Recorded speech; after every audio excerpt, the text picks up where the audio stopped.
Bem-vindos à nossa análise de hoje. Vamos mergulhar numa história, assim, marcante, de liderança, muita fé e reconstrução. Bem no meio de ruínas, o livro de Neemias.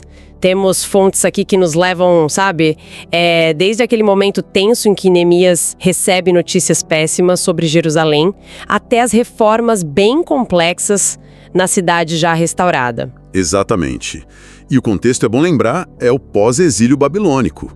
O povo judeu tinha voltado para Judá, mas Jerusalém, que era o coração da fé, da identidade deles, estava totalmente vulnerável. As muralhas no chão. Um cenário desolador. E Neemias, que era um judeu copeiro do rei persa Artaxerxes, acaba se tornando a figura central, né? Sim. E a nossa conversa hoje vai além, da reconstrução física dos muros. É sobre entender como Neemias tentou restaurar a fé, a identidade, o compromisso de um povo inteiro, enfrentando obstáculos, tanto de fora quanto de dentro da própria comunidade. Vamos analisar os momentos-chave dessa jornada. Tudo começa mesmo com uma notícia arrasadora, né? Lá no capítulo 1.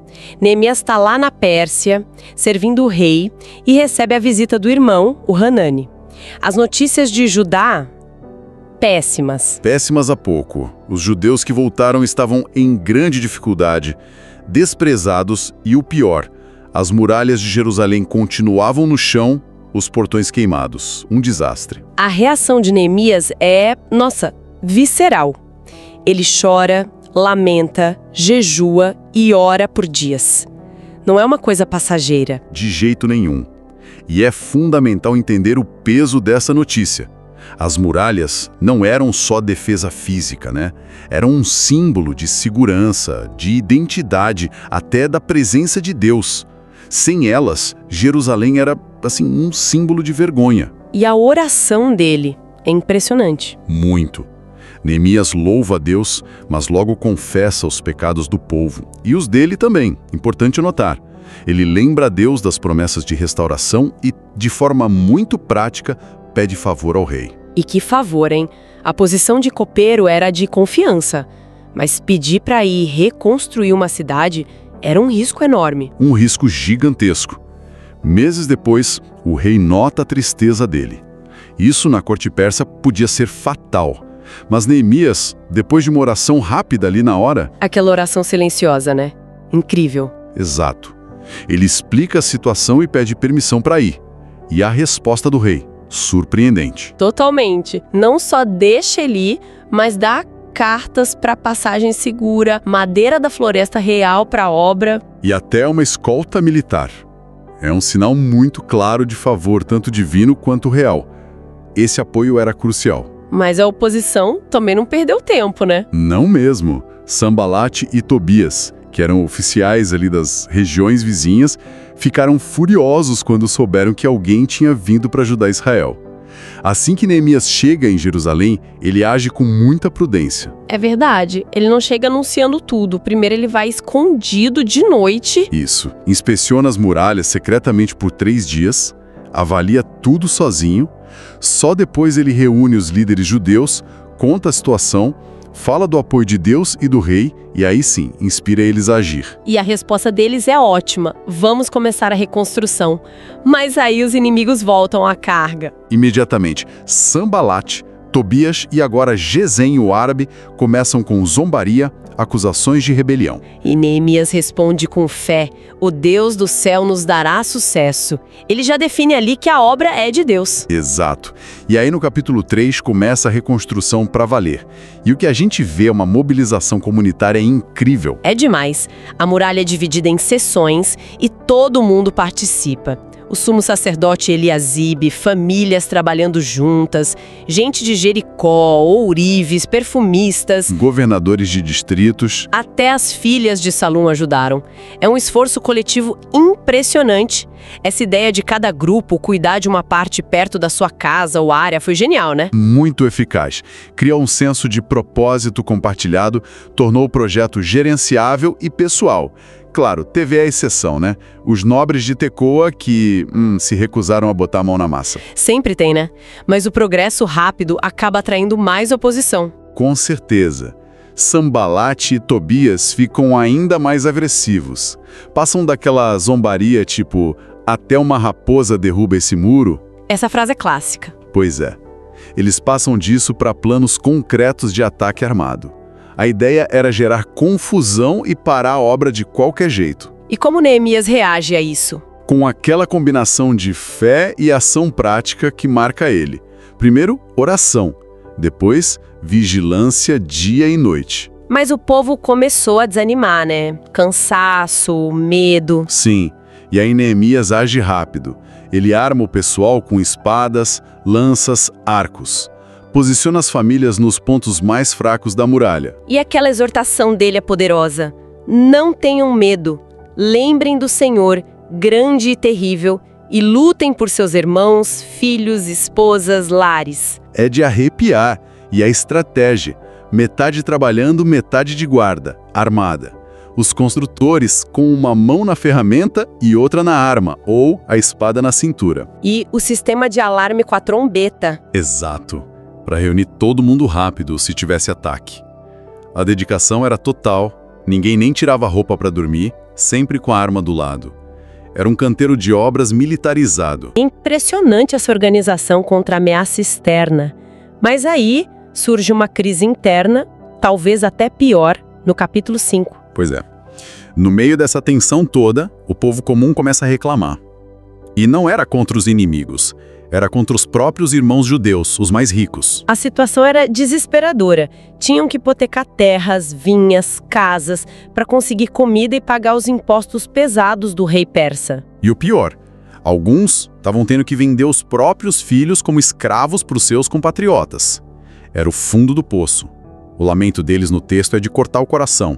Não podemos fazer nada, nossos campos já foram tomados. Isso era muito perigoso para a unidade deles, né? Extremamente. Ameaçava desmanchar tudo.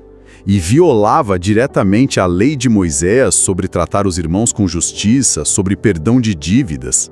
Neemias fica furioso quando ouve isso, com toda a razão. E ele age rápido e com força. Confronta os nobres e oficiais, acusa eles de explorarem os próprios irmãos. E não fica só na conversa privada. Ele convoca uma grande assembleia pública e expõe a injustiça.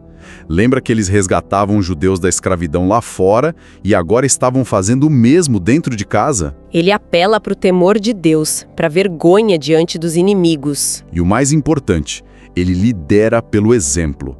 Revela que ele e os homens dele também tinham emprestado dinheiro e trigo, mas anuncia que vai perdoar tudo. E exige que os nobres façam o mesmo na hora. Devolvam campos, vinhas, casas, perdoem os juros. E eles concordam. Sob pressão, sim. Fazem um juramento solene diante dos sacerdotes. E para completar, Neemias revela que nos 12 anos como governador, ele nunca exigiu a ração do governador, a cota que tinha direito, para não pesar mais ainda para o povo. Uau! Bem diferente dos governadores anteriores que exploravam, né? Exatamente. Ele investiu do próprio bolso na obra, sustentou muita gente na sua mesa. Um exemplo de integridade incrível. Com essa crise interna mais ou menos resolvida e as muralhas quase prontas, só faltando os portões, os inimigos mudam de tática de novo lá no capítulo 6. Sim, agora a tática é mais sutil e mais perigosa talvez. Sanbalate e Gesem tentam atrair Neemias para fora de Jerusalém para uma reunião. Claramente, uma armadilha para pegar ele. E Neemias, esperto, recusa. 4 vezes, com a mesma resposta. Tô fazendo um trabalho importante, não posso descer. Vendo que isso não cola, Sanbalate apela para calúnia pública. Manda uma carta aberta para todo mundo ler, acusando Neemias de planejar uma rebelião, de querer ser rei, de contratar profetas para proclamar ele. Que golpe baixo. A ameaça era clara. Levar isso pro rei persa. Neemias nega tudo na hora. Nada disso é verdade, você inventou tudo. E ora pedindo força, mas a pressão não para. Vem uma trama interna. O profeta Semaías, né? Que foi subornado. Exato. Subornado por Tobias e Sanbalate. Ele tenta convencer Neemias a se esconder no templo para salvar a vida. Uma armadilha dupla. Como assim? Primeiro, seria covardia. Desmoralizaria todo mundo. Segundo, e mais grave, Neemias era leigo. Não podia entrar no lugar santo do templo. Seria um pecado. minaria toda a autoridade moral e espiritual dele. E a resposta de Neemias é firme de novo. Exemplar. Um homem como eu fugiria? Não vou fazer isso. Ele percebeu a trama na hora. E apesar de tudo isso, oposição, crise interna, intrigas, calúnias, a muralha é terminada. Em tempo recorde, 52 dias. O impacto disso é enorme. Até os inimigos, diz o texto, reconhecem que a obra foi feita com a ajuda de Deus. Mas a influência do Tobias continuava lá dentro, né? Por causa dos casamentos. E a vigilância tinha que ser constante. Com a muralha pronta e os portões no lugar, Neemias organiza a segurança. No meio, o irmão Anani e o fiel Hananias, como governadores. Estabelece regras para os portões, organiza as guardas. A segurança física estava ok. Só que a cidade estava segura, mas vazia. Precisava de gente. Exato. Aí no capítulo 7, Deus inspira Neemias a fazer um registro das famílias. Ele até encontra a lista dos primeiros que voltaram da Babilônia. É um ato simbólico, sabe? Reafirmar a identidade do povo depois do exílio. Com a cidade segura e a organização começando, o foco muda para a renovação espiritual, né? A partir do capítulo 8. Precisamente. O povo se reúne e eles mesmos pedem a Esdras, o sacerdote e escriba, para ler o livro da lei de Moisés. Esse desejo vindo do povo é muito significativo. E que momento! Esdras lê por horas, de manhã até meio-dia. E os levitas explicando o texto para o povo entender. E a reação do povo ao ouvir a lei, talvez pela primeira vez para muitos ali, é de profunda comoção. Eles choram, percebendo o quanto tinham se afastado. Mas aí vem Neemias, Esdras, os levitas, e dizem para não chorar, porque o dia era santo, para celebrar. E aquela frase, a alegria que o Senhor dá fará com que vocês fiquem fortes. Uma orientação poderosa. Eles celebram, comem, bebem, compartilham com quem precisa. E nos dias seguintes, estudam a lei e redescobrem a festa das barracas. Celebram com um fervor que não se via desde Josué. Morando em cabanas, ouvindo a lei todo dia. Incrível. Essa imersão na palavra leva um passo ainda mais fundo no capítulo 9. Uma confissão nacional. O povo se reúne de novo, jejuando, vestido de saco. Confessando os pecados deles e dos antepassados. E tem aquela oração longa, né? Uma oração que reconta toda a história de Israel. É impressionante o contraste. A fidelidade e a misericórdia de Deus de um lado e a teimosia e a desobediência do povo do outro, século após século. Termina reconhecendo a justiça de Deus na situação difícil que eles viviam. E essa confissão toda não fica só em palavras. Eles decidem fazer um acordo solene, por escrito. E isso no capítulo 10. Um pacto assinado por líderes, levitas, sacerdotes e todo o povo adere. Eles se comprometem com coisas bem específicas. Tipo, não casar com estrangeiros para proteger a identidade? Guardar o sábado, inclusive não comprando nem vendendo nesse dia. Observar o ano sabático, com o descanso da terra e perdão de dívidas. E, fundamental, sustentar o templo e os ministros, contribuir, dar o dízimo. Exato. A promessa final resume tudo. Nós não abandonaremos a casa do nosso Deus. Um compromisso forte. Com esse pacto feito, era preciso garantir que Jerusalém, a cidade santa, fosse habitada de fato. Sim, capítulo 11. As autoridades já moravam lá, mas para o resto do povo, eles tiraram sortes. Uma em cada 10 famílias devia se mutar para Jerusalém. Outros foram voluntariamente e foram abençoados por isso. O capítulo lista quem se estabeleceu lá de Judá, Benjamim, sacerdotes, levitas, enquanto o resto ficou em outras cidades. Um esforço para revitalizar a capital. O capítulo 12 continua listando sacerdotes e levitas, e aí vem o clímax. A dedicação das muralhas reconstruídas. Ah, essa deve ter sido uma festa e tanto. Uma celebração gigantesca. Levitas, cantores reunidos, ritos de purificação, 2 grandes procissões com coros, instrumentos incluindo os de Davi, marchando sobre a muralha em direções opostas até se encontrarem perto do templo. Sacrifícios, alegria imensa. O texto diz que o som da alegria era ouvido de longe. Era a celebração de um trabalho árduo, de fé, de perseverança contra tudo e todos. E nesse clima, eles restabelecem os sistemas para sustentar os sacerdotes e levitas com as contribuições do povo. Parecia que tudo estava nos eixos, né? Parecia. Mas aí vem o capítulo 13, um balde de água fria. Exatamente. Neemias precisou voltar para a Babilônia por um tempo. E quando ele retorna a Jerusalém, encontra problemas sérios que tinham ressurgido. O primeiro é chocante. O sacerdote Eliásibe tinha cedido uma sala dentro do templo para Tobias, aquele inimigo amonita. Um absurdo completo. Neemias fica indignado, expulsa Tobias, joga as coisas dele fora, purifica a sala e restaura o uso correto dela. A reação dele é imediata e forte. E não era só isso. Ele descobre que os levitas e cantores tinham abandonado o templo de novo. Por quê? Porque o povo tinha relaxado nas contribuições e dízimos de novo. Eles ficaram sem sustento e voltaram para suas terras. Neemias repreende as autoridades, reorganiza a coleta e traz os levitas de volta. E o sábado? Tinha voltado a ser desrespeitado também. Sim. Ele vê gente trabalhando, pisando uva, carregando mercadoria, comerciantes de Tiro vendendo peixe. Tudo em pleno sábado em Jerusalém. Ele deve ter ficado possesso. Ficou, repreende duramente as autoridades, lembra que isso foi causa do castigo divino no passado e toma medidas drásticas.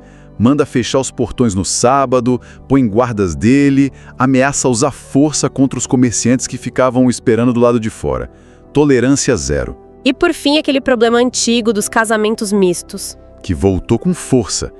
Ele encontra judeus casados com mulheres de Asdod, Amon, Moabe. E o sinal mais alarmante: os filhos desses casamentos nem falavam mais a língua judaica. Para Neemias, isso era uma ameaça direta à identidade do povo, né? Total.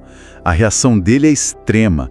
Repreende, amaldiçoa, chega a bater em alguns homens, arranca os cabelos deles. Os faz jurar por Deus que não iam mais permitir isso, lembrando o exemplo ruim de Salomão. Ele até expulsa o neto do sumo sacerdote que casou com a filha do Sambalate. Exato. As ações finais são duras, mas mostram a paixão dele pela pureza e fidelidade da comunidade. Ele termina o livro resumindo suas ações e, de novo, pedindo a Deus para se lembrar dele. E assim termina essa jornada incrível de Neemias. Vimos uma transformação notável, de muros no chão e um povo desanimado, para uma cidade fortificada, uma comunidade reorganizada e um pacto renovado com Deus. A liderança dele é, uau, impressionante. Com certeza. Ele foi um homem de oração profunda, mas também de ação decisiva, prática. Enfrentou oposição externa, corrupção interna, com coragem e integridade, planejamento e perseverança lado a lado. E os temas são muito atuais, né? Muito. Os desafios de qualquer reconstrução, seja física, comunitária ou até pessoal, a importância de juntar trabalho duro e organização com um compromisso espiritual forte, a necessidade constante de vigiar contra o que tenta minar o progresso, vindo de fora ou de dentro. E aquela dificuldade de manter as reformas, né? Manter o fervor inicial. O capítulo 13 mostra isso claramente. Exato. Neemias teve que voltar e corrigir problemas que tinham voltado assim que ele saiu. Isso mostra como é difícil sustentar mudança. Isso deixa a gente com uma reflexão importante, né? Depois de tanto esforço, reconstrução, leitura da lei, confissão, pacto, celebração, como é que problemas tão sérios voltaram tão rápido quando Neemias se ausentou? É uma ótima pergunta. O que isso nos diz sobre a profundidade da mudança que realmente aconteceu? Era só a presença forte do líder que mantinha as coisas nos eixos? Ou aponta para uma necessidade de transformação mais individual, mais profunda, que vai além das estruturas e dos acordos coletivos? Fica aí a questão para a gente pensar e esperamos que essa análise da jornada de Neemias tenha sido esclarecedora e estimulante. Com certeza. Uma história rica em lições. Até a próxima!